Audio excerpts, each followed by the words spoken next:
এরকম কেউ আছেন যে ভালো খাবারগুলো খেতে পারেন না, যেমন ফলমূল, মাছ, মাংস, দুধ, ডিম, শাক সবজি? হ্যাঁ, আছেন, এরকম অসংখ্য মানুষ আছেন এগুলো খাইতে পারেন না। খাইলে কি হয়?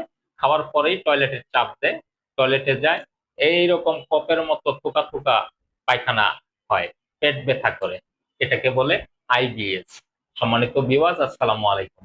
আমি ডাক্তার Mohammad Abdul Latif Siraji, Dhaka homeo clinic, Rajshahi. IBS হলে পরে কি হয়, এই রোগীগুলা সারাক্ষণ অস্বস্তিতে ভোগে।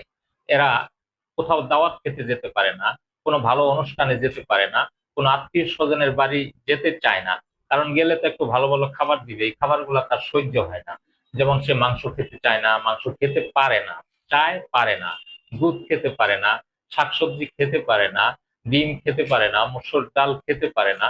এই খাবারগুলা খেলেই সাথে সাথেই তার টয়লেটের চাপ দিবে, এবং সে মানুষের মাঝে একটা নিজেকে অস্বস্তি বোধ করে, এবং সম্মানের হানি হবে এই ধরনের চিন্তাও করে। যা আমার কি রূপ হলো যে আমি খাবার পর্যন্ত খেতে পারি না।